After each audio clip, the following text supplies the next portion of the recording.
it's merging. Cool. Okay.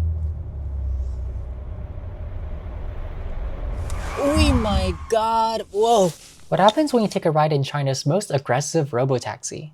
To find that out, we have to go back in time 2 hours earlier.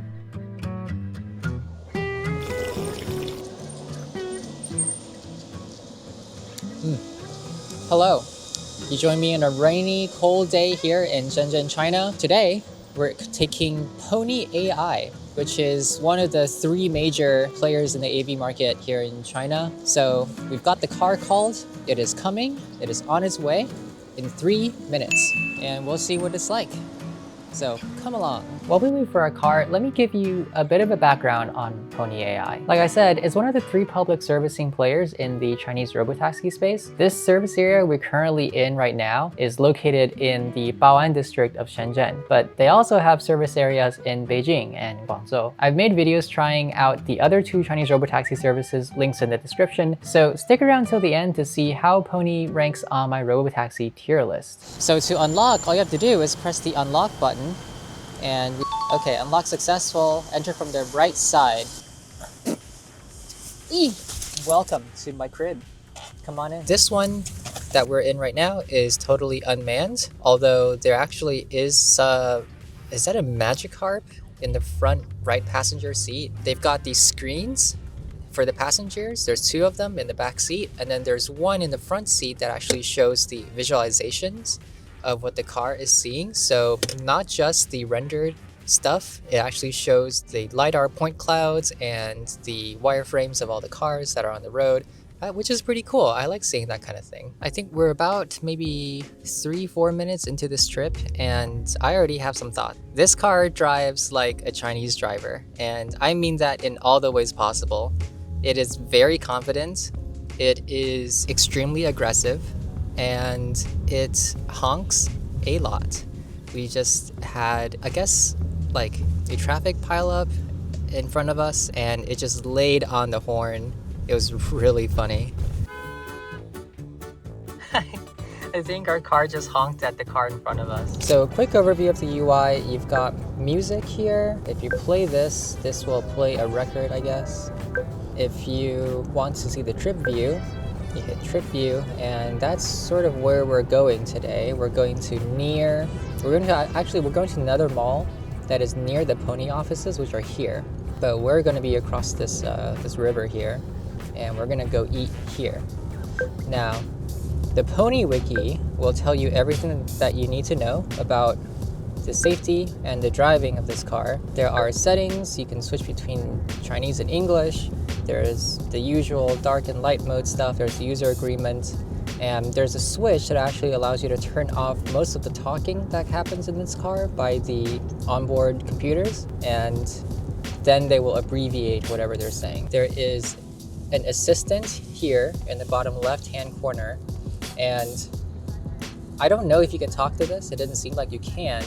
But whenever something happens, and the car is responding to something, like for example, if there's traffic in front, or if it's doing something unexpected, a little message bubble will pop up from this assistant and tell you why the car is doing it, which is actually an incredibly cool feature, and I think more cars probably should do that. We're about 10 minutes into our trip so far.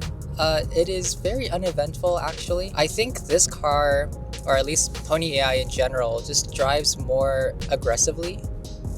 In a more Chinese fashion. It'll cut into lanes and it'll be fairly aggressive. This is, I think, the first car that actually is not an EV. This is a hybrid, and you can sort of feel it when it takes off from like a red light, where it starts off on EV power and then it just revs the engine.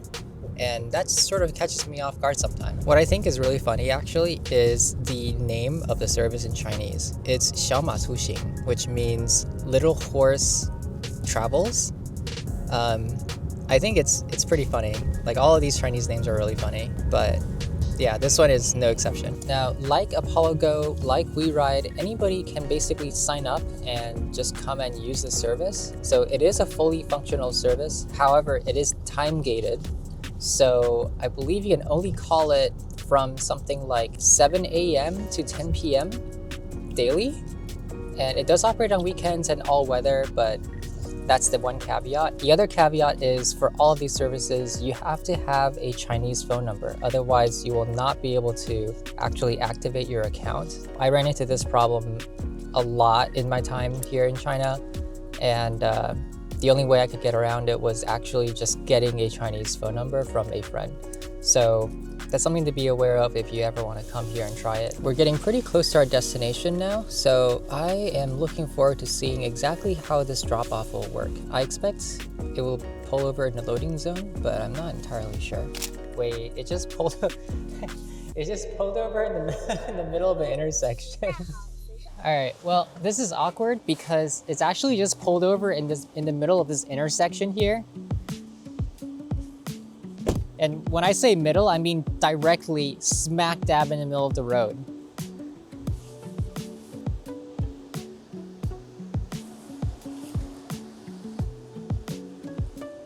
Well, that was the first ride. We're gonna take another one later on, but let's go get some food for now.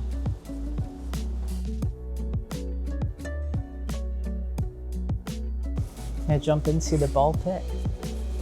Ooh. I'm concerned about what exists inside this ball pit. Fuck. It's pretty shallow. Okay. Well, let me take off my shoes.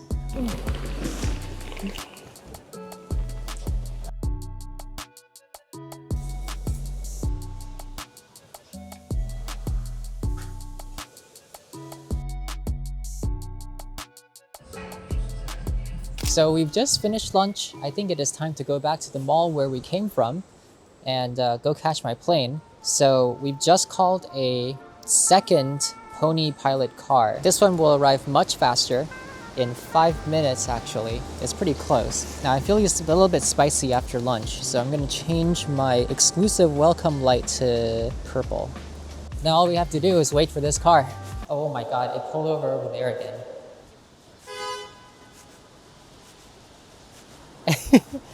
It's blocking the intersection and this guy's trying to get out. Oh, it's moving away. No, my pony. Okay, second pony is a little bit of a mess on pickup, but we're unlocking it. Let's see if this pony has a temper. Welcome to my pony once again. Yeah, that pickup situation just now was pretty crazy. That's sort of what I thought was going to happen. Like if you park in the middle of an intersection, then somebody's gonna come and honk at you. But well, that is what they do. Also, I think I was mistaken before. I think the thing in the passenger seat is not in fact a magic carpet, probably their pony mascot, maybe in a snake costume or a fish costume, I have no idea. But I guess it comes with every car. We are passing this moped rider and this slow car. Actually, the ponies are pretty aggressive in driving.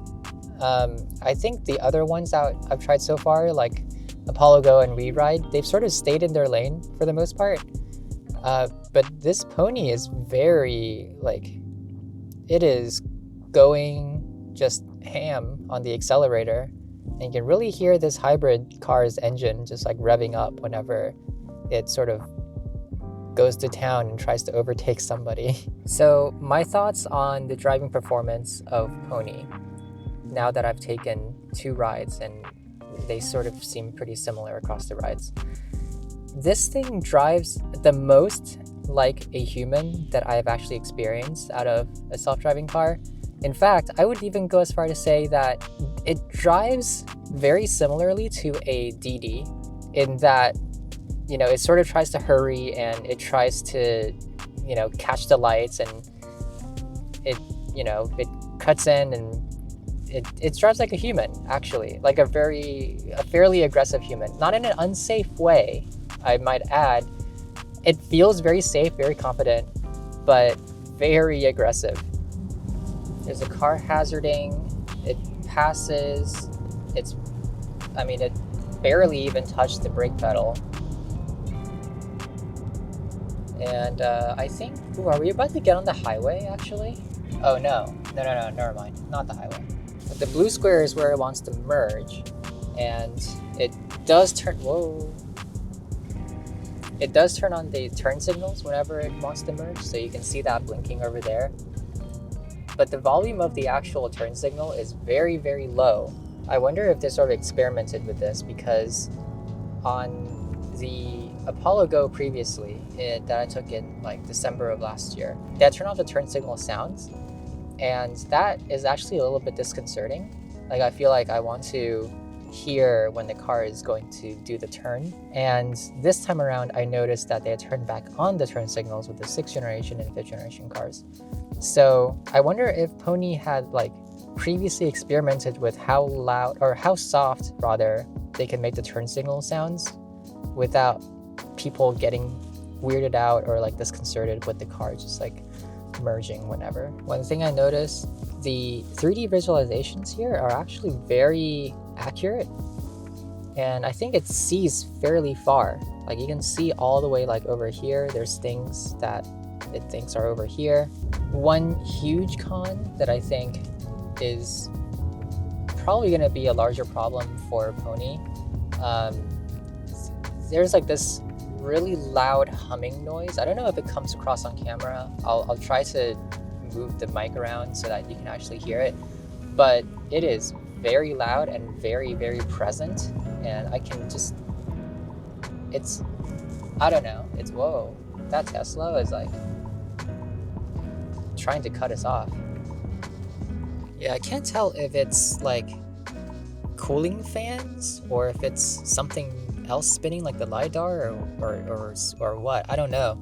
It's just like very, very loud and very, very, I would say maybe a little bit obnoxious. But I noticed this in the other car that we took too, the other Pony. It's just like very loud. Maybe this wouldn't really be a problem if they switched cars and it had better soundproofing. But for now, I guess it is. And that's like the first thing that I noticed when I got in. Okay, so pretty difficult traffic situation right now. We're in the middle of traffic. Everybody is honking and the lights are blinking green and then turning yellow. But I think it handled it pretty well. It turns out that when you play music, it's actually playing just from the tablet that is on your side. It's not even coming from the car, like anywhere, like the speakers or anything. It's only the tablet. Well, yeah, I've also just found out that there's no other controls of the car at all. So there's nothing, like, you can't control the climate, you can't control the seats, you can't really do a whole lot of anything. In fact, they have the climate preset. You can see the temperature up there on the screen. It's set to 23.5, and it was in 23.5 at the other car too. So I guess they just sort of have a default and they just let it run on auto. But yeah, there is no other control of the car. So I wonder really how well this tablet system is actually integrated into the car, because it seems pretty standalone for now. One last U-turn. Here we go. It's waiting for this car and this person, maybe. It's gonna have enough space to U-turn. Oh, here we go. It's backing up.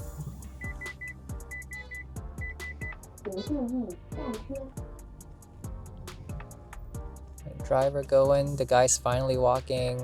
Somebody else is going. Another moped is going. Somebody else is walking. Oh my gosh, this is an adventure. Finally completed the turn. Actually, it didn't do too bad. I don't know if I would have really done any different, to be honest. If I was stuck in the middle there, I probably would have been freaking out by now. So we're pretty near our drop-off point here at the Mixi Mall. You can see there is a gate up there that is sort of cutting into the road. So I wonder, it hasn't shown up on that visualization yet. So I wonder if it's actually gonna show up or when it would show up. But it probably will. I think that just showed up. I saw it pop up on the, over there too. Is it gonna merge? Oh, it's merging. Cool, okay. Oh my god, whoa. I don't know what happened there. It just like emergency braked and like slid the wheel. Holy crap. It was going fast too. That's crazy. Here's another difficult drop-off situation. Let's see how it does. Ooh, a little bit shaken up from that. Just, oh my god, just now. Okay, pulling over.